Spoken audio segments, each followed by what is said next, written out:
کیا آپ جانتے ہیں کہ سورۃ النساء صرف خواتین کے حقوق ہی نہیں بلکہ پورے اسلامی معاشرے کا مکمل آئین پیش کرتی ہے؟ آئیے جانتے ہیں۔ تعارف۔ السلام علیکم ورحمۃ اللہ وبرکاتہ۔ آج ہم قرآن مجید کی نہایت عظیم اور اہم سورۃ النساء کا مطالعہ کریں گے۔ اس سورت میں اللہ تعالیٰ نے خاندان، معاشرہ، خواتین کے حقوق، یتیموں کی کفالت، وراثت، عدل و انصاف، نکاح، طلاق یا منافقین، اہل کتاب اور اسلامی ریاست کے بنیادی اصول بیان فرمائے ہیں۔ یہ سورت مدینہ منورہ میں نازل ہوئی اور اس کی 176 آیات ہیں۔ سورۃ النساء کا مرکزی موضوع۔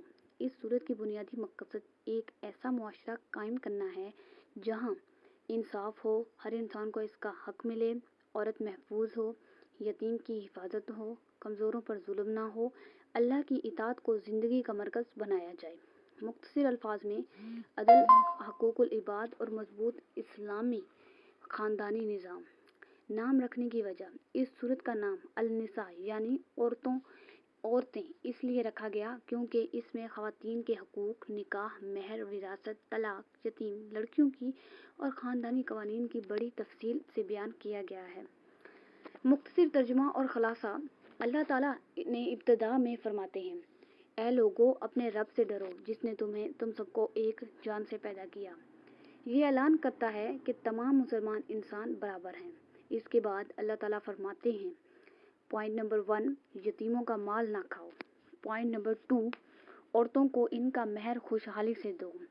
پوائنٹ نمبر 3، وراثت انصاف کے ساتھ تقسیم کرو۔ پوائنٹ نمبر 4، عدل قائم کرو۔ پوائنٹ نمبر 5، اللہ اور رسول صلی اللہ علیہ وسلم کی اطاعت کرو۔ پوائنٹ نمبر 6، منافقین سے بچو۔ 7، اہل ایمان ایک دوسرے کی مددگار بنیں۔ اہم مضامین۔ پوائنٹ 1، تقوی اور انسانیت۔ سورت کی ابتدا ہی تقوی کے حکم سے ہوتی ہے، یعنی اگر معاشرے میں انصاف چاہیے تو پہلے اللہ کا خوف دل میں ہونا چاہیے۔ پوائنٹ 2، یتیموں کے حقوق۔ قرآن بار بار یتیموں کے مال کی حفاظت کا حکم دیتا ہے۔ جو لوگ یتیم کا مال کھاتے ہیں وہ حقیقت میں اپنے پیٹ میں آگ بھر رہے ہوتے ہیں۔ یہ اسلام کا بہت بڑا سماجی اصول ہے۔ پوائنٹ نمبر 3، خواتین کے حقوق۔ اسلام نے عورت کو عزت دی، مہر دیا، وراثت دی، مال حق دیا، تحفظ دیا، جبکہ اس وقت دنیا کے اکثر معاشروں میں عورت محروم تھی۔ وراثت۔ پوائنٹ نمبر 4، وراثت کے قوانین۔ یہ قرآن کا واحد مقام ہے جہاں وراثت کے مکمل اصول بیان کیے گئے ہیں۔ اسلام نے پہلی مرتبہ عورت، بچیوں اور کمزور رشتہ داروں کو بھی حصہ دیا۔ پوائنٹ 5، عدل و انصاف۔ اللہ تعالیٰ فرماتے ہیں: انصاف کرو چاہے فیصلہ اپنے خلاف ہی کیوں نہ ہو۔ یہ اسلام کی عظیم ترین تعلیمات میں سے ایک ہے۔ اگر آپ کو سمجھ آئے تو اس پوائنٹ کو ذرا غور سے سمجھیں۔ انصاف کرو چاہیے فیصلہ اپنے خلاف ہی کیوں نہ ہو۔ پوائنٹ 6، منافقین کی پہچان۔ اس صورت میں منافقین کی کئی نشانیاں بیان ہوئی ہیں، جیسا کہ نماز میں سستی، دکھاوے کی عبادت، مسلمانوں کو دھوکہ دینا، ایمان میں کمزوری۔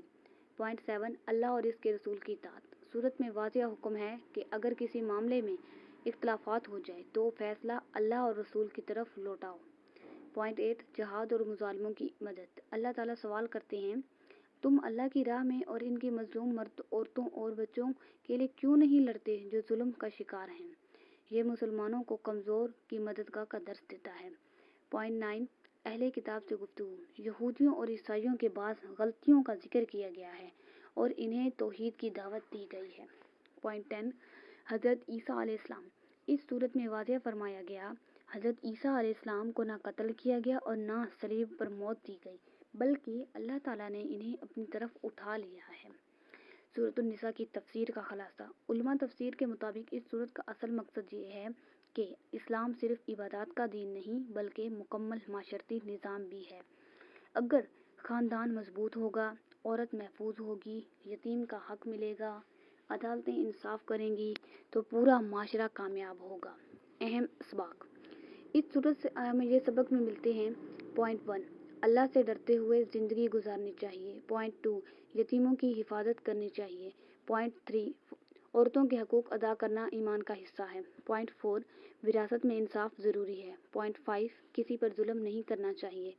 6 منافقت سے بچنا چاہیے۔ 7 اللہ اور رسول کی مکمل اطاعت کرنی چاہیے۔ 8 کمزوروں کی مدد کرنا مسلمانوں کی ذمہ داری ہے۔ 9 عدل ہر حال میں قائم رہنا چاہیے۔ 10 اسلامی معاشرہ حقوق اور انصاف پر قائم ہوتا ہے۔ سورۃ النساء کا مرکزی پیغام اگر ایک جملے میں پوری سورت کا خلاصہ بیان کیا جائے تو وہ یہ ہے: ایسا معاشرہ قائم کرو جہاں ہر انسان کو اس کا حق ملے، عدل قائم کرو، خاندان مضبوط ہو اور ہر فیصلہ اللہ اور اس کے رسول کی ہدایت کے مطابق ہو۔